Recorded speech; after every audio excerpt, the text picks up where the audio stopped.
Hello, everybody, and welcome to PlanetFPL Clash of the Correspondents episode, whatever it is, game week 17. I felt like you were going to do that exactly the wrong way round. Game Hello, week everybody. 19. Welcome to Clash of the Correspondents, the regular Thursday show by PlanetFPL. It's not Thursday today that we're recording, but it's published on Thursday. No. Today we have on two people that are making a sandwich of me in the PlanetFPL Correspondence League.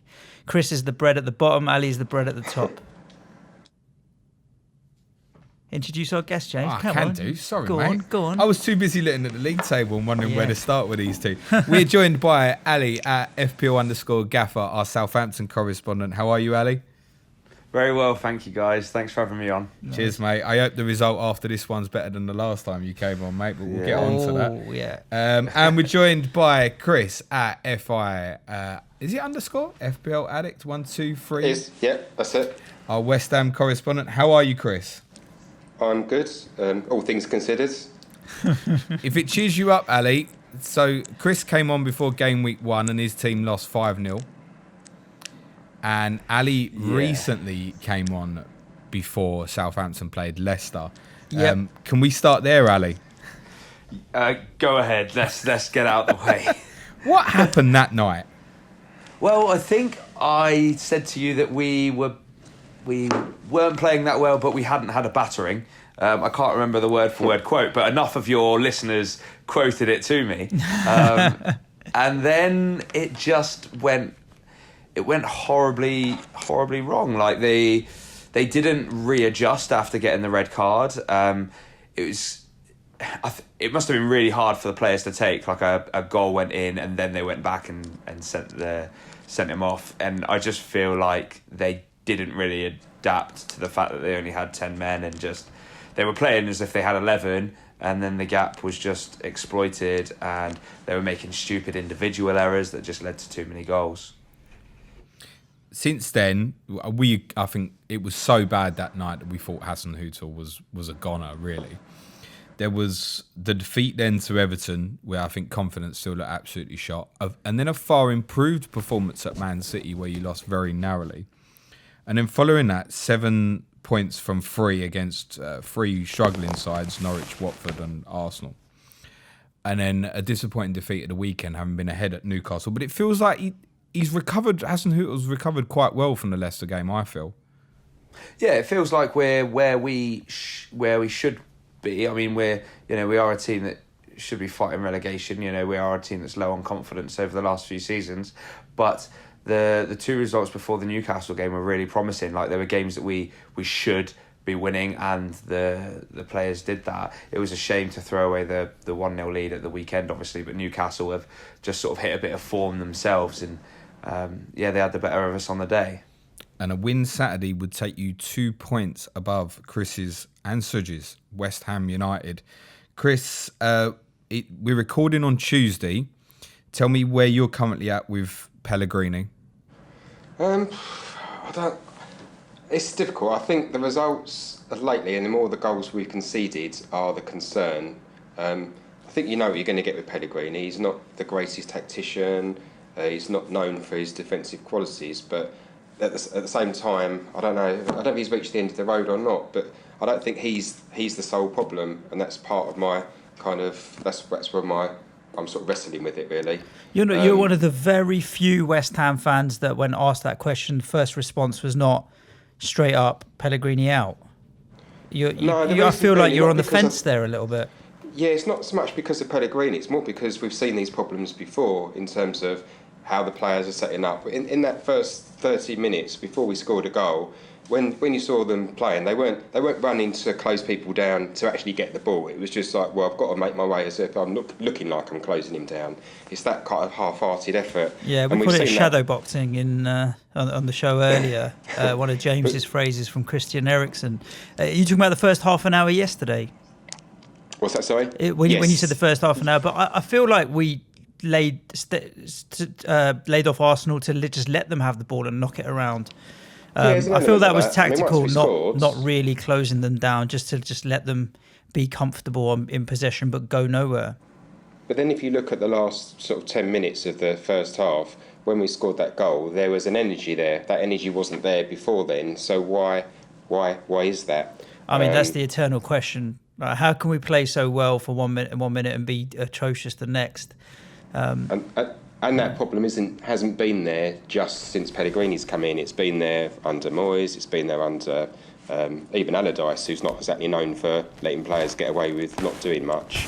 So it's kind of making me think, what is actually wrong? What's there in the background? There must be more to it than just having a manager who's not getting something out of the players.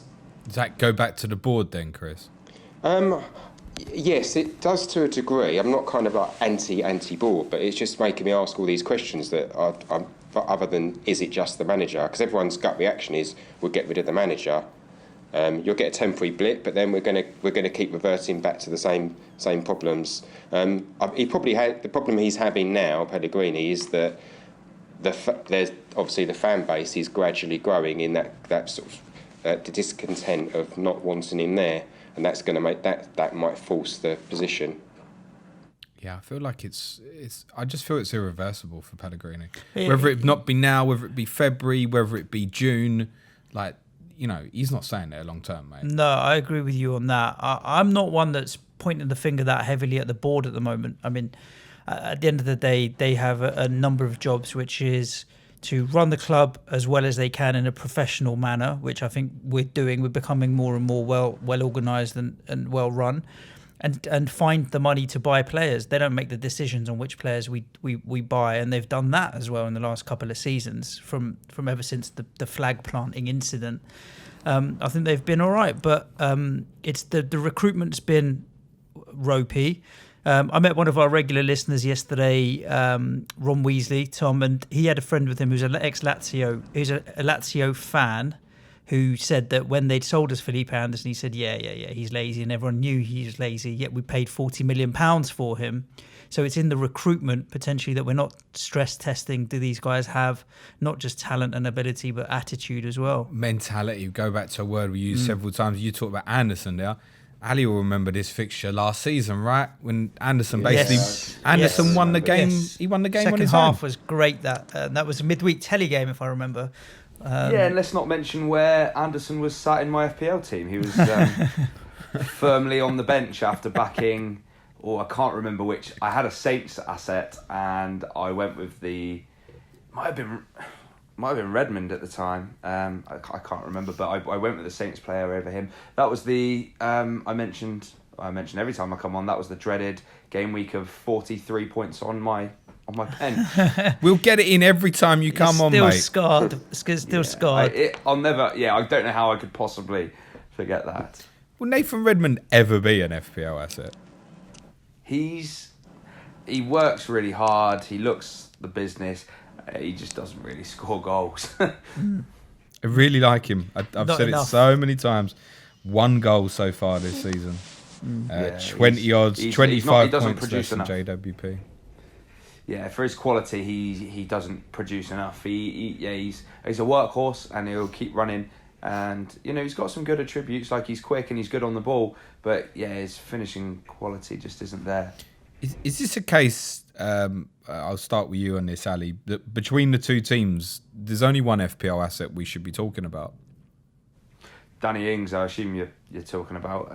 He is looking really good. He's looking like the exciting signing that we thought he was going to be. I took James Ward-Prowse into my team 2 game weeks ago, and he came off my bench with a single point at the weekend, which wasn't fantastic, but both of those boys are looking dangerous. I feel like now, using the hindsight that I have, I would prefer Ings, and he's actually in my vision for this weekend, which would mean an offensive double up for the Saints, which is probably it's black and white tinted, red and white tinted glasses there. I don't feel like that's anyone's Christmas wish to have 2 attacking Saints players in their team. We spoke on I think it was Thursday's podcast, Suj, about Danny Ings and a little bit more detail and the data driven. I mean, he's only 6 consecutive games now away from equaling Jamie Vardy's record until Jamie Vardy goes and breaks it again. But you wouldn't be put off then, Ali, in terms of, because there's obviously been a few good fixtures gone. He's scored in 5 in a row. you wouldn't be put off by the fact that you've missed the fixtures as such, i.e. Norwich at home, Watford at home. You'd still be happy to go and buy him this week. Yeah, potentially. I think so, because you mentioned the performance against Man City. Saints have a good habit of playing really well against difficult opponents. We don't tend to get that many results, but keeping the Premier League table and FPL separate, they will still get a couple of goals even if they're losing matches. I think we've done really well against teams like Chelsea over the last few seasons without really getting as many results as the performances would allow. Same with Man City. So there will be goals in there, and also comparing them to the defences from the opposition that we're going to come up against very soon. There's not that many teams apart from Leicester that are keeping teams out a lot. So teams are leaking goals, as so there's goals out there for the Saints players to grab. Yeah, no, that's a great shout. I mean, you've got Chelsea away and Spurs at home before that, but they're not sides that are keeping many clean sheets. They don't hold any particular fear. Ings scored in both of those reverse fixtures already this season. Yeah, they do leak goals. I mean, Spurs now under Mourinho would worry me a little bit. They worry me a lot, mate. Yeah, but because you don't know how he's going to set up the team. He's not been known for his attacking flair over the most recent seasons, but it could be open. It just depends. We're really going into this. This game is without doubt a relegation 6-pointer. Yes. And it is obviously early in the season, but I think we're nearly halfway through the season, to be honest. It feels early because it's this side of Christmas, but we're 16 games in. It's only nearly 19 games in, halfway through. But it really is a relegation 6-pointer. Do you have any fears, to both of you, but Ali first, do you have any fears of relegation, or do you think Southampton will be okay? Yeah, I think last time I said when I was on, I couldn't really see where the points were coming from, and I am more worried this season than I have been over the past few seasons, because we weren't even playing well when I was last on the pod, but we were over the last few seasons. We were creating lots of chances, and the keeper was having a blinder, but I wasn't seeing that at the start of this season. However, it's changed, I feel, since you've last had me on, and I'm much more confident now. Although the conversation that we had last time about the teams around us and realistically who was going to go down at the time, Manchester United were really close to us. I think Wolves were really close to us, and it's like, well, they're not going to go down. We're hoping that teams like Brighton, Villa got dragged into the mix, and they have been they're down with us now. So, but West Ham have got such quality. Can I realistically, by the end of the season, see them going down? Probably not, but we'll be down there or thereabouts. I think you just said one of the funniest things any correspondent's ever said on this podcast. Yeah, I'm going to quiz you on that in a Where's second. the quality? Chris, I think conventional wisdom is that Watford and Norwich are kind of going to go down. They've got the bottom two spots, and so there's only really one relegation spot left. Do you think we're going to go down? I don't think so. I mean, like I said, I know James jokes apart, but we have got the quality there. Whether or not they show it is another thing. And I think the other factor is, if it was in January and the transfer window had happened, I'd be a bit more concerned. The major factor I'd say coming is Fabianski coming back. He will make a major difference. He will keep us in games. That's true. I'm hearing that he's almost there, but it's just how soon he gets back. And we've got that gap. The week after this, that gives him another week to get back. So if we can get him back in the next couple of games, get him a couple of games in before Christmas, that gives us maybe get some points on the board. And then I think we will spend not significant amounts, but we will spend some money in the transfer window, whether that's loans, whatever that is, to improve the situation. So I don't think we're going to suddenly fly up the league and finish 7th or 8th. But I think we've got the potential to get ourselves out of trouble, and I think we have got enough players that can get us out of trouble. There's a lot of talk around goalkeepers at the moment. I mean, Butland and Randolph and so on and so on. By the time we pick up one of these keepers, we won't necessarily need him for the team because hopefully Flappy will be back. But I don't mind still pick up a better reserve goalkeeper and have him on the bench whoever it is. I don't mind that at all. I'm less fearful of relegation, and I've said it before now, than I was before the Arsenal game, because I think once Pellegrini's gone, whoever comes in will be able to organise the team and just get that little extra 10 to 15% of effort out of them that will see us through. Jokes aside, I don't think West Ham will get relegated. I think when it matters most, there are players in that team in seriousness. Anderson on his day will do the business. I never, ever want to hear that phrase, too good to go down. I didn't say too good to go down. There are players there that will do the business when they need to, in my opinion. I think Flappy will make a huge difference. Can I ask, Chris, if I said to you now, Pellegrini stay till the end of the season, what would you do to change that team currently and make it better? I think it's the central midfields where Noble and Rice play together. They don't seem to be linking up as well as what maybe were there last season. Noble seems to be trying to take too much on. So I think a lot of it is positional discipline that needs to be improved. And maybe, which I can't see Pellegrini doing, is maybe sacrificing a little bit of a attacking element in the midfield. So we're trying to not so much defend, but hold our position a little bit more, so that not everyone's pulling forward, because we're getting caught on the break. Our most vulnerable position is when we've got a free kick in the other team's half, because the other team breaks, they go down the other end, they score. I feel like he has gone that way a little bit recently. It's been more 4-4-1-1 than 4-1-4-1. You asked me a question on the Tottenham show, which I struggled to answer, but just thinking about it, Jay, it's only just gone out a little while ago. So, well, by the time people listen to this, a couple of days ago, but you said, what are West Ham good at? And I didn't have an answer for you at the time, but just thinking about it and what you're saying there, Chris, as well.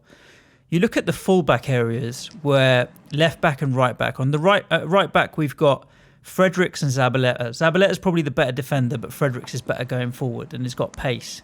On the other side, you've got Cresswell and Masuaku. Masuaku is probably better going forward with pace, and Cresswell is probably better defending. If we're going to play Masuaku and Fredericks, then why not go three at the back with Agbona and Balbuena and Diop and let them bomb forward, but have three at the back with Rice as cover? And then suddenly you're playing to the strengths of the players you have, rather than trying to get Masuaku or Ryan Fredericks to defend, which they do cock up from regularly. This feels like a job application. I think.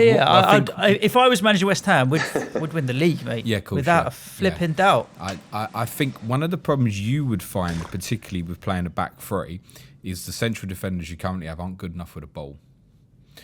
Someone's got to step out and play. So actually, defensively, do you know what? If you can get those two wing backs back into a position like Newcastle do when they have to go deep and kind of as a solid revert 5 to a 5-4-1, you could still do that. You could still play. I think it wouldn't be a formation that would work for Yarmolenko, but it could work for Anderson. I think it would leave you overrun in midfield. Personally, I can see what you're saying. It's something that I don't think Pellegrini would try it. He's very much been a back four man throughout his career. It's that middle area, because it's a lot of teams seem to be able to just almost walk their way through the centre of our team, as it were, which is a concern.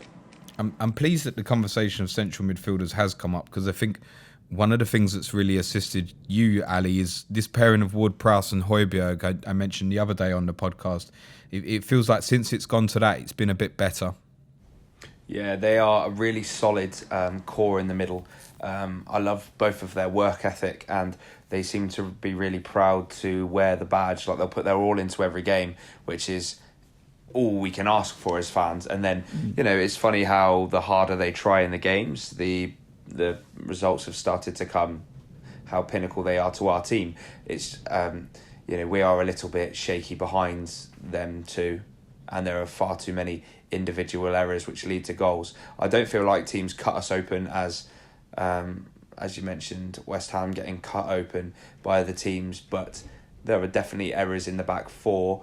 But they are going forward. They do look very creative and quite solid in the middle of the pitch. I've always been a James Ward-Prowse fan. I'd have him in my team straight away, but it's too expensive. We've obviously speak about him a lot because of his dead ball stuff and that. It's nice to see him finally locking down a what looks now like what should be his position. I think he has to have a worker with him, which Højbjerg certainly is. I think there was times last year, it was like, is he going to be right midfield? He had little spells at right wing back. Was he wide right in a 4-2-3-1? Could he play at 10? I think that's his best position. But I think for that to work for Southampton longer term, he's got to have the real worker alongside him. Yeah, I'd agree with you. I feel that he's a little bit like Tadic in a way, who probably a little bit deeper, but I don't feel like his position was on the right. I mean, his delivery is very strong. However, he didn't really have the pace to get in behind defences, and so he was quite readable in a way. And, on the same side, you had Cedric, who was getting forward and has the ability to get forward. So they're two very similar players, and having them both on the right may be a bit counterproductive. But he seems comfortable. He's a playmaker for sure, and he conducts the attacks very well with, Højbjerg chasing down the opposition and putting the hard press on, like you mentioned, maybe picking up one or two too many fouls, but the effort allows Ward-Prowse to take his time to pick out passes. Chris, talk to me about FPL, because you're doing your best to either make me look good or emulate West Ham, or one or the other. I thought I'd emulate West Ham by popping up the bottom. Yeah, well, it's you and me both together, so at least we're sticking down there. I mean, there's always man-child to make you feel better, but yeah, it doesn't help. I think the problem was I was over optimistic when West Ham had some good fixtures, and that seemed to coincide with Fabianski getting injured and us just being absolutely rubbish, basically. So that cost me. So not having any West Ham players helps. I seem to be having one good week and then I have a bad week, so I kind of move up. I sort of make some progress and then I drop back down. So I'm fairly confident I will start moving up. Team's all right on paper, Chris, to be honest. Yeah. I mean, it's been fairly settled in the last few weeks. I've not made any crazy transfers or done anything. I've got Ward-Prowse in there, so I think you're not too dissimilar to me. I'm just outside the top million. I do see what you're saying with these big jumps. Like I had a 430k rise, followed by a 300k drop, followed by another rise, which are all in the hundreds of thousands. It's not like small incremental rises, even at this time of the season. So you can easily 3 good game weeks and you're bang up into the top 500,000. But I don't look at the team and think I'm not majorly worried, but I do think I will climb up. So just keep my eye on the ball, really. Yeah. And Ali's got JWP as well. What's going on here?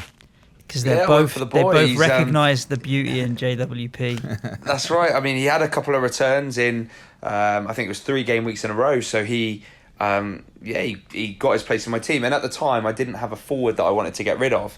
But I did want one of Danny or James in there. So, I went for Ward-Prowse as a slight upgrade to Cantwell. I just need him to start returning some points now. Yeah, it feels expensive, that's all. Yeah, 6 million. It's 5.9 now. He had a little drop, but still a little bit expensive. I mean, he's in the brackets of Jack Grealish. Probably John McGinn is still in that price bracket. It's consistent, though, Ward-Prowse, isn't he? Is he on the pens as well? So obviously he missed the pen at Arsenal. Or do we think... Was Ings already taken off at Arsenal? What happened now? Well, it could be either of them, really. I think Ings is still the number 1 penalty taker. But, from a dead ball situation, Ward-Prowse is, like you say, really consistent. But I feel like if we were to get a penalty in the next couple of game weeks, it would probably go to Ings, just because of his goal-scoring form as well. So while he's really confident, it would be quite silly to take them away from him, because that maybe will knock his confidence. Keep talking, because I'm going to check out. Ings went off at 72 at Arsenal. I'm going to check what minute that pen was, because it literally just came to me, and I'm pretty sure that Ings would be first choice there on the pens. I would have thought. Chris, I think so. Especially, like you said, he's scored in a few game weeks in a row now, and when a player's in that sort of form, a little bit like Tammy Abraham, goals just seem to find you. And I feel like while he's on fire at the moment, so he would keep the spot kicks moving forward. Chris, Haller got dropped at Chelsea and we won. He got dropped again yesterday. For the first 50 minutes, we played reasonably well. But a lot of people are saying that he needs to play as a 2 up top. What's your views on Antonio and Haller playing up there? I'm not sure. He's got a bit lazy, Haller. He's not really chasing with any conviction. I think a lot of fans are saying that we're not playing to his strength. I'm with you. I think he's just very static. You know what I'm going to say, don't you? I don't care, to be honest, but say it anyway. What's his strength? Who, Haller? Yeah. Hold up play, I would say. Okay. He's big and strong, but he's static. He's basically Antonio without pace. No, Antonio's different. He's mobile. He's always looking to make moves and make runs and do stuff. Haller is not often looking to do that. He's skillful, but he needs someone there. He's not a sole striker. So if they went 2 up top, then okay, fair enough. But maybe not 2 big units up top. No, not really. I don't know. Bring back Allardyce. Be careful what you wish for, mate. Yeah, it might happen. Well, I think we'd take David Moyes back before Allardyce. I think that the club, he kept us up and he got things kind of organised. And so if he is available, the only thing is I don't think it's fair to keep bringing someone back in on a 6, 7, 8 month contract. And if you were David Moyes, where you went into a club, you stabilised it, and then didn't get offered the job, why would you go back a second time? Surely he wouldn't. Who, David Moyes? Yeah, you'd think not, but his first choice you'd probably assume would be Leicester. Everton. What am I talking about? Leicester, Everton. Oh, right. Teams in blue, get confusing. But something we don't know. If Everton are going down the Ferguson or Kovac or Pereira or whoever else they're going, then that job's not available, so he's got to go somewhere. Yeah, nowhere. I think it just says backward step, though, doesn't it? If you go back to a manager that you had a year and a half ago, and a manager you didn't want.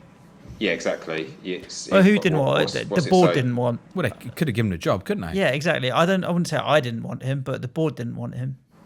I mean, the fans weren't going, no, we don't want Pellegrini, we want Moyes. So there was no real appetite for it. And when you sort of see things on social media, there seems to be that feeling that it's a backward step. Is there anything, Chris, in the idea of the West Ham way, in terms of some of these managers you have had recently, like Allardyce, David Moyes, probably hasn't worked out because it doesn't prescribe to the West Ham way, which generally has been bringing through youth players, attacking football, keep the ball on the ground, etc. Is it a thing anymore?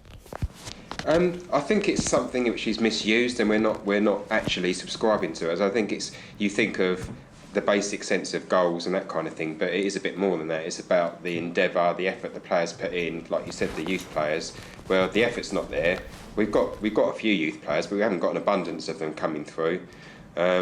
So it's not really there. It's obviously it's passing football, attacking football, exciting football, but that's not really happening. And I think it's maybe a misuse and a bit sort of anecdotal or sort of people looking back at the past a bit too much on it. It's interesting because both clubs, really, if you think about it, have both had their squads ripped apart at different stages. You think late 90s, early noughties, the Lampards, Rio Ferdinands, Defoes, Carricks, all that at your place. And obviously, Ali's had that all through the late noughties, the early teens, the Lallanas and the Bales and the Sadio Mane's gone and all the rest of them. Van Dijk. A lot of the Southampton ones that hadn't come through the academy, but were Liverpool's feeder club, aren't you? Bought cheap. Alderweireld dad on loan. I mean, what a team Southampton could have had if they kept all them players together. Yeah. Even the ones that are still playing now, like there are some that have coming towards the end of their career, but some of the ones that you mentioned, like Bale, Mane, Van Dijk, that are in the peak of their career, God, it could have been insane. Only a few years ago we Walcott. were, Chamberlain, home and away to Inter Milan. That could have easily been Champions League football had we builded on the sort of on that success. But instead of building on it, we just sort of sold the talent that allowed us to play at that level. Is this a model for yourself? I think West Ham are probably past that stage.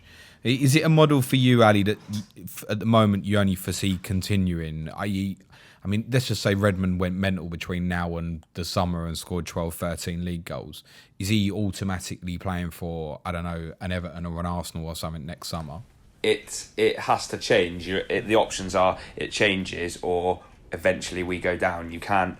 It's not a way to run a successful football club. It's a way to run a business, and unfortunately, it won't be sustainable at the top level of football. And we've found that out over the last few seasons. Only at the end of last year were we saved by our goalkeeper making a few outstanding saves. And how much longer can that keep going? Because the signings that we're bringing in aren't league beaters by any stretch of the imagination. They'll do a job temporarily, but they're not going to push the club on really. So it has to change, otherwise we go down. And if it's not this season, it would be next season if it carries on. Buffal, the other night, how's his toe? What? His toe. He stubbed his toe, didn't he, before a game historically? Oh, okay. Well, the other night he was on. He was on his best form, and if he was to go nuts before the end of the season, and then you sell him, and Redmond goes, and suddenly there's not that much left, then what are our options going into next season? We buy another Che Adams, who's disappeared. Now on our bench. Yeah, he's now on our bench and can't get game time because he one of the didn't biggest score a goal in the disappointments first. of the season. He's in our dead team. Let's not even talk about him. Chris, for sure. I mean, he was in my team, and then I had to jump ship because you could see that he wasn't going to do anything. Yeah, he wasn't at this level yet. No. What's the best partner for Ings? Just briefly, in your opinion. The best partner for who? Sorry, mate. For Ings. It seems to be that he's playing quite well on his own up top. I'd like to see Redmond and Buffal getting game time at the same time on opposite wings with Ward-Prowse and Højbjerg just in behind. It'd be up for contention. Who else would go into the midfield really?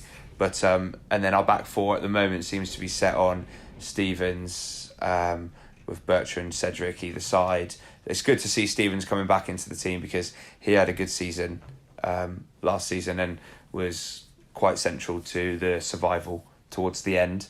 And he's got a goal in him every so often. I think he got the assist a couple of game weeks ago or against Newcastle. He got the assist. So, he gets his head on a lot offensively as well. I think there's scope for Southampton, really, now they're settled now with Ward-Prowse and Højbjerg, to be looking at three behind Ings, which would be adding Djenepo to that. Cool. Who's a live wire, isn't he? Yeah, he'd be exciting as well. I'm just not sure. We've got a few decent players that naturally would be quite wide. I mean, Buffal through the middle as a number 10. I mean, he's very skillful. Could be something to look at. I don't think Redmond really has the composure to be in there. But there was a video that I saw of Buffal. I think he was playing against Watford, and then it circulated around on Twitter where he skinned a lad out on the wing and. It just looked so neat and composed. Oh, Feminina. He took him straight off afterwards. Oh, sort of Lionel Messi-esque, and when he was on the ball, just really calm, and it looked like he knew exactly what he was doing to get around him. He's got all the ability, Buffal. He just needs to stop kicking kitchen tables. No way to pass the ball because I think he had the most successful dribbles across Europe. Give me a score for the weekend, Ali. I would like to see us winning 2-1. 2-1. Chris, what are you thinking for the weekend? Obviously, I hope for a win, but I'll go for a 1-1 draw. 1-1. You're being particularly optimistic. I'm thinking a 2-0 to Southampton. I think Danny Ings is going to score. We're not going to be able to break him down. It's going to be raining on Saturday, which means we're not going to want to perform. It's cold and wet. 2-0 Southampton. James, what are you thinking? I think Southampton's home form is concerning and has been for a very long time. I think if you defend properly, you can go there and win. So you're predicting a West Ham win? No, I'm predicting a Southampton win because you won't go there and do that. So after all that, what are you predicting? Yeah, I think Saints will nick it 2-1-ish. 2-1. I'm going with a 2-0. Gents, thanks for joining us on Clash of the Correspondents. Always interesting. We could always chat longer about each and every club, especially having a fellow hammer on Chris as well. How's the wedding prep, Ali? Yeah, it's still getting married, yeah? FPL hasn't destroyed that, so that's good. That'd have been right shit if you July said no. 19th, yeah, it's done actually. Yeah, FPL's destroyed that. The missus is on the planning with it. She's doing a good job. Good, excellent. Well, thank you for all of the hard-working articles and writing and interacting on Twitter and all the rest of it that you do. We appreciate everything that comes from all of the correspondents because it really does help get the message out there and get the community growing and get information out there and stuff as well. James, what you guys are doing an awesome job, and when the content's that good, it's really easy to retweet it and share it around. Thanks, mate. We think the Thursday ones are the best ones. Of course. What have we got tomorrow, James? Final Last plan show of the week. Tomorrow we'll have an in-depth conversation about whether we should captain Jamie Vardy or Jamie Vardy this week. Probably Jamie Vardy. We'll catch up on Champions League stuff, Europa League stuff. Might talk about my trip to Munich a little bit. And you can tell everyone how well your South team did with the wild card. We will be talking about my South team wild card with 80 points. Fantastic. Other than that, thank you for tuning in once again to guys. Planet FPL. Thank you, Chris. Thank you, Ali. Thank you, James. Cheers, Thank you gents. guys very much. Good luck this weekend. Ciao Cue for music, now. man, Guys. child. Really did. First me, mate. Wait. Ciao for now. Cue music, man, child. That's better.